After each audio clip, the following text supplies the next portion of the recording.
Teachers TV have asked me to do a masterclass in English, and I've decided to do comma usage, as I think it's the key to becoming a really good writer. The students are taken from 2 London schools and are from years 8 to 11. We're learning this, how to use a comma in 5 different ways. How many different ways are there to use a comma? 5. Point out, do that. Do that. Do that one.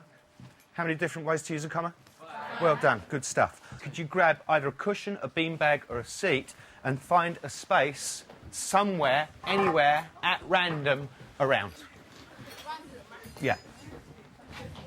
Anywhere, doesn't matter.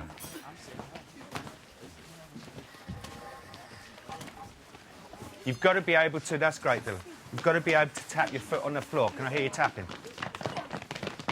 Okay, can I hear you not tapping? I had an English teacher and he used to talk to me about the music of the language, and I never understood a word of what he was talking about. You know, language isn't music, music's music. It doesn't work, sir. And it took me years to understand what this teacher was talking about, that actually there is a musical link to language. If you look at music as being both rhythm and melody, we can see that with writing, that the melody might be the words and the punctuation itself might be the rhythm. I'm going to play you a piece of music with your right foot, not your left. It's got to be your right. You've got to go along to the beat of the music that I'm going to play you. First track, please. I'm gonna walk down some back streets, do myself some crying. In rhythm. I'm gonna change Good, Diogo. the natural world to please me. Can we cut the track? I didn't say cut. Okay. Right, is this an interesting rhythm? No, it's not an interesting rhythm. Rachel, why is it not an interesting rhythm? What's wrong with it? Say again. No, it's plain. It's very plain, it's very simple. Anybody else got an opinion about that rhythm? Why does it not appeal to us? It's boring. What's boring? It doesn't go with the music. Yeah. Right, sorry, Joe, say that again. It doesn't go with the music that you played. OK, so there's a The rhythm is not the same. There's a certain jarring thing about it. But the second track, we'll do something different. We won't do that. Can you just click your fingers on the offbeat? Right, can we have the second track, please? She's a media girl, she's in love with the world is shining. Such an exciting world, got the cash, got the clothes, got the cars. Right, stop the track, keep clicking. What's the difference between what I'm doing and what you're doing? I'm waiting a beat, because actually the beat of that is on the offbeat. Can we hear it again? Is that possible to hear it again from the beginning? And watch what I'm doing. She's a girl, she's in love with the world is shining. Right, we'll stop it. OK, Paulina at the front. Just wait a second. What were you going to say? You're taking a pause in between the... There seems to be a pause. Right, what's happening there is the beat is actually, usually we go 1, 2, 3, 4, and it's actually on the offbeat. What do we think about that as a rhythm as opposed to the first one? The first one, you fall like easily asleep because it's boring, while the second one is faster, so you're more likely to enjoy it. Right, the tempo is different, but it's also... What did you say, Jacob? I said that it was syncopation and the chords were changing. OK, there's a more syncopated feel to it when it's on the offbeat. So the second piece of music was more interesting. Right, the third piece of music, we're just going to play the drums on the top of our leg. OK? Can we have the third piece of music, please? Go. Nothing can ever be all right tonight. And on your knee. Nothing can ever be all right. And on your shoe. And on your butt.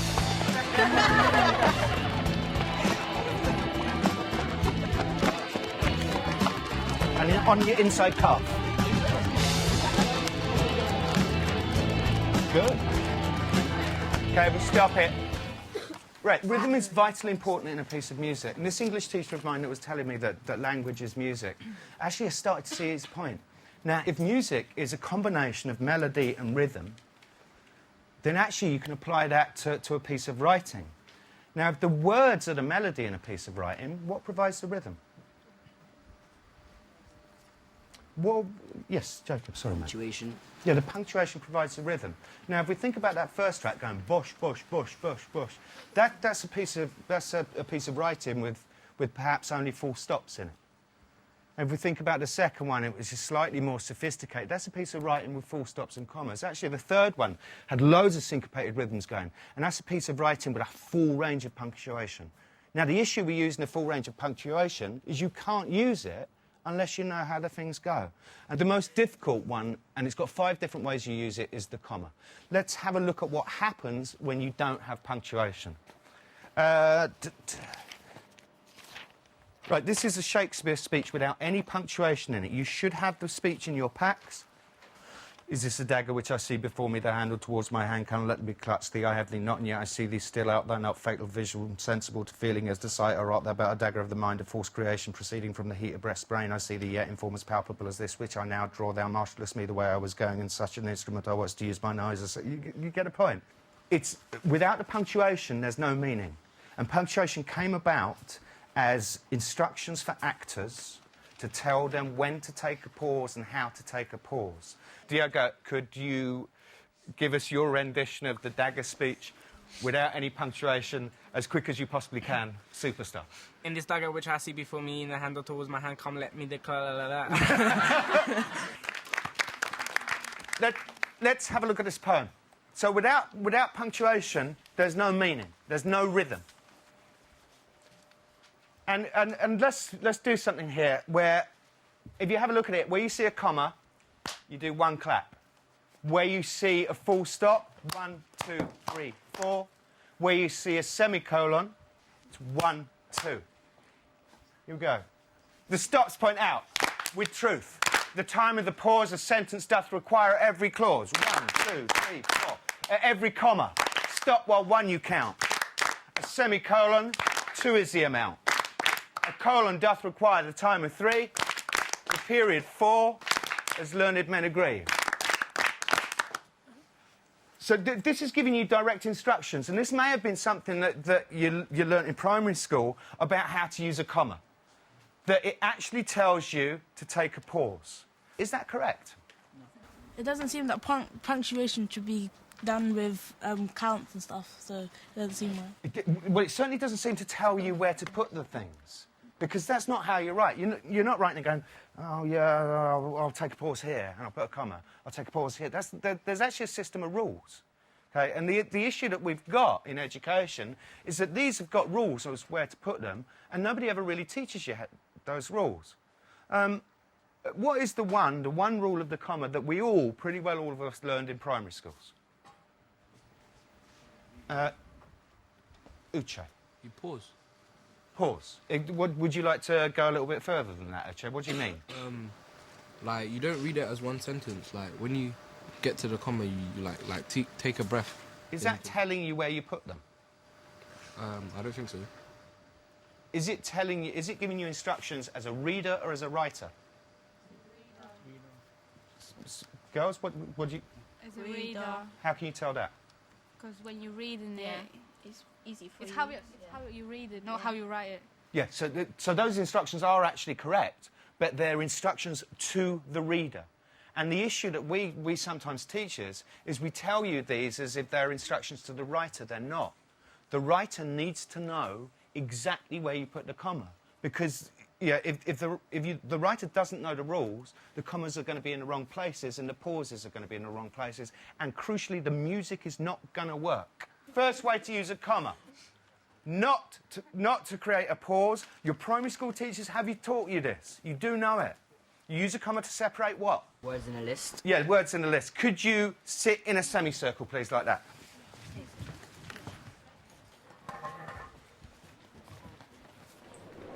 We use commas to separate items in a list. When we do that, can we go, shh, do it? So we imagine we're in a shop and you've got to think of in your mind the weirdest thing you could possibly buy in a shop, and we're going to do a list of them. And then after each one, we go, shh, sir, I went to the shops, and it's coming your way, Jake. I went to the shops and I bought a pair of socks which were deliberately too small for me. Shh. Monkey brains. Shh. Kangaroo shoe. Shh. Dog hat. Shh. A dog hat. That's fantastic. Jadil. Banana spilling. Chocolate. That's normal. She bought a dog hat. What did you buy? Chocolate. Let's get them weird. Angelica. Cat shoes. Shh. Dog food. Trousers. Well, brilliant. Less brilliant. Boring. On to Aisha. Cow poo. Cow poo. Well done. Shh. A pig heart. Shh. Fantastic. At the back. Human stale. And coming down to Maddie. Cat fur. Cat fur. Brilliant. Shh. Up to Emerald. A brunch. A branch. Shh. Brilliant. Diogo. Elephant's nose. Excellent. Shh. Fatima. Dog jumper. A cat sweater. A cat sweater. Shh. Mercy. A snake. Shh. Monkey pants. Shh. Michael. Alien. Alien. Well done. Shh. Water for my fish. Shh. That's superb. An alien's head. Shh. And we stop. We'll stop here. Stop here. Because, Uche, you're going to say and. Rachel, what are you going to say? Because Uche's going to say and, what we're not going to do after Rachel says her item. You're not going to put a comma. Fantastic. Right, so your item is? An ogre. An ogre. You're going to say? And. So there's no comma there. A fridge. Not only do we use commas to separate items, we use them to separate adjectives. Look at my trousers, please. Come up with one word to describe my trousers. If you find my trousers too boring to describe, then describe my hands or watch it. Or my shoes or whatever. An item of clothing. So if we were to refer to my trousers as? Black. Black. Shh. Cheap. Oh, and it hurts so much more because it's the truth. Shh. Shh. Slim. Shh. Material. Shh. Long. Shh. Too small. Shh. short. Long, small. Joe. Short. Shh. Ugly. Shh. Scruffy. Shh. Weird. Shh. Grand. Shh. Brown. Shh. Grey. Shh. And Diogo, after you, Kane's going to say and Uche, you'll come up with the last one. Punky. Punky, lovely adjective. What do we not have? Because he's going to say and. Don't have a comma, Kane. And. Uche. It's not my turn though. I know, I deliberately skipped to you because you're asleep. Wild. And what do we end up with? Full stop. Well done. Okay, second way to use a comma is to introduce direct speech. And we probably did get taught this a few years ago, but we forgot it. So if we have a look on the screen, the middle-aged school teacher stopped and said, if you notice, before you open the speech marks and you have the capital letter, there's a comma beforehand. Could you stand up, please? Find a space. Here we go. Series of actions. Do that. That's comma. Open speech marks. And we'll just leave it to open, okay? Capital. Text. Full stop. Close. What do we notice about the relationship between the full stop and the closing punctuation? Okay, so the full stop is inside the closing speech marks. Okay, we'll do it again. Comma. Open. Capital. Text. Full stop. Close. Comma. Open. Capital. Text. Full stop, close. Comma, open, capital, text, full stop, close. Comma, open, capital, text, full stop, close. Right, could we take seats? Can I have 3 footballs, please? Right, series of moves with football skills to remember it. Right, the first one is the drag back. Stand up, Jack. Rachel, you ready? So you put your right foot on the ball, and drag back, you just drag it back. And that's the comma. Okay, so for the comma, we do the drag back. What's next? Open the speech marks. So we have to, this is difficult, we have to swap feet, and we go tap, tap. And then capital up there. What's next? You've got to have some text before you have the full stop. So we run around the studio. Go. Right. And then whenever you fancy it, you put the ball down, do the full stop. And because it's a piece of direct speech, we still have to close the speech marks. What do we do?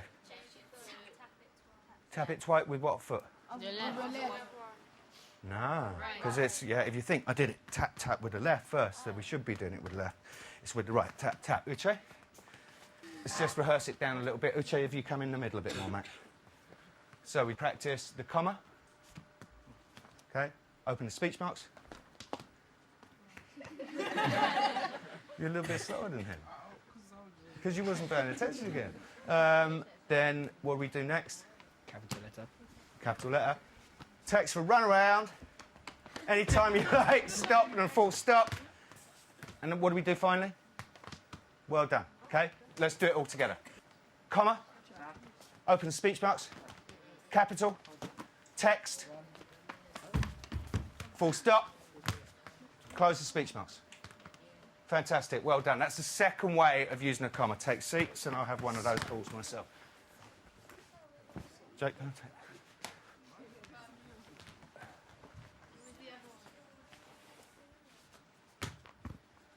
Right, third way.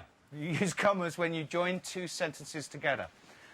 And there's this special word, which we know what verbs are, we know what nouns are. This special word called a conjunction, which refers to words that join those sentences together. And they're generally short words. Aisha, what would you say the first one might be? Begins with A. For. For, well done. And the next one, Anastasia. And. Now, and is a difficult one in that, generally speaking, people say you don't put a comma before and. If it's in the last of a list, you don't put a comma before and. If it's Tom and Jerry, or Pinky and Perky, or Dick and Dom, you don't put a comma before and. But if you're adding an additional piece of information or additional sentence to another sentence, you do. Good enough for Charles Dickens, good enough for you. What's the next one? Shout them out. No. Shout the other one out. Shout the next one out. So generally speaking, those words are conjunctions, and we will often have a comma before them. Now, you should find around a set spoons. Could you grab a pair of spoons?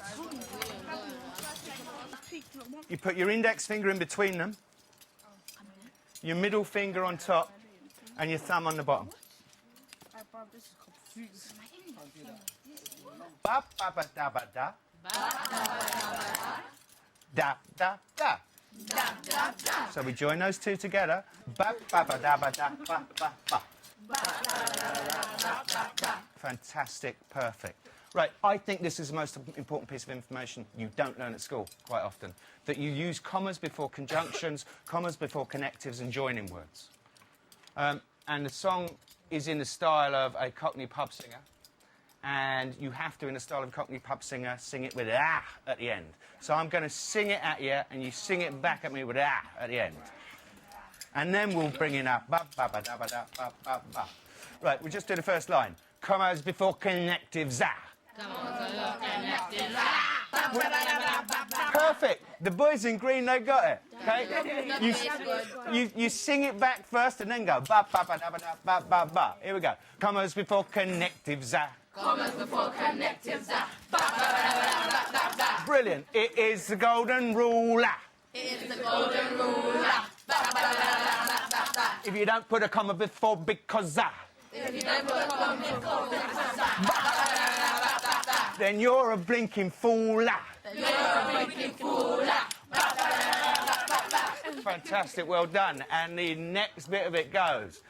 Commas before connectives. Commas before connectives. Can really do your nut. Can really do your nut. So slap a comma on before then and so and always before but. So slap a comma on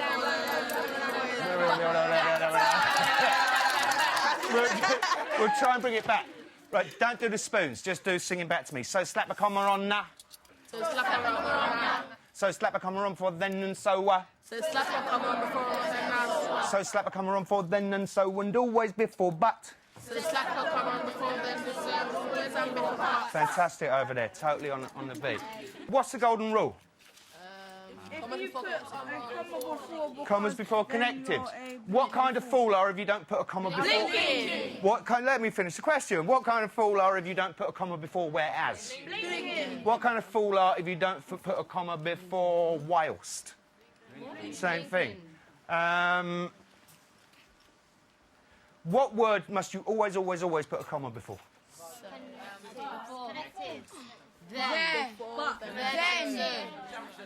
Right, interesting that there's so many. Well done, mate. Absolutely spot on. It says here, and always before but. Okay, so what word do you always put a comma on before? But. Well done. What other 3 words do you generally put a comma on before? Fantastic. And if you pick up only one piece of information from this lesson, good, and again, good enough for Charles Dickens, good enough for you, that if you use the connective but, you always put a comma before it. Okay?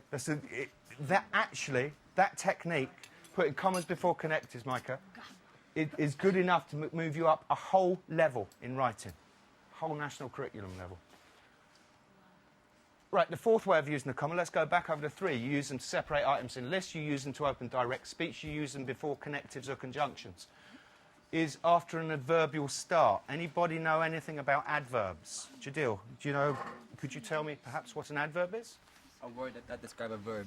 A word that describes a verb. What's a verb, Jadil?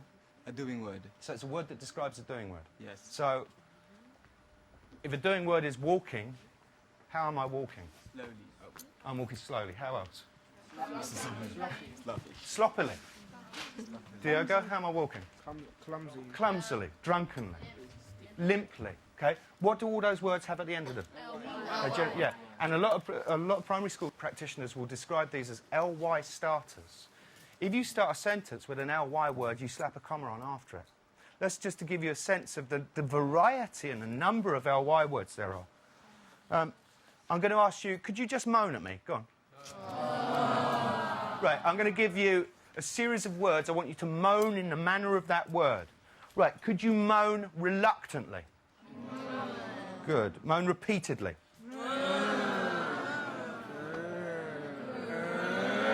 Good. Moan roughly. Excellent. Moan rudely. I get the suspicion some of you are just shouting now. Moan sadly. Moan seriously. If Micah gets serious, you'll tell it. Moan smoothly. Softly. Successfully. Suddenly. Tenderly. Violently. And I think we'll leave it there. If you start a sentence with any of those words, so what could you do violently? I suppose you moan. Violently, he moaned, doesn't cut it. It's violently, he moaned. And if you think about putting the comma after the adverbial start, it kind of does a James Bond thing to the sentence. Silently, he crept in is not the same as silently, he crept in. The second one's better. Interestingly, for those of you doing GCSE, however is regarded as an adverb. So if you start a sentence with however, you put a comma straight after it. And finally, this is the difficult one. I've got a very good friend, a lady called Ros Wilson, who calls this the 2-comma trick. Jacob, could you stand there? I'm just going to pass you a football. Right, this is how a sentence usually works. It runs from A to B. So, what would the sentence be, Diogo? What would this sentence be? Describe what you just saw there. A football being kicked. Give me a subject to the sentence. Who kicked the football? Subject. Mr. Beadle, too. Right. So, Sir. Right, Jacob kicked the football to Sir. So that sentence has got a subject and an object. And it goes from A to B. Sir kicked the football to Jacob. And what does Jacob do at the end of the sentence? He puts his foot on it to show the full stop. Now, what happens... Christian, can you come and stand in the way, please?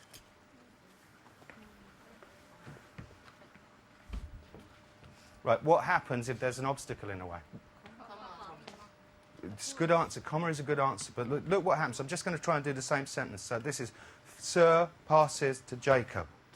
There's a pause, but we've got a sentence. It cannot go from A to B. So what if you were playing football, what would you do?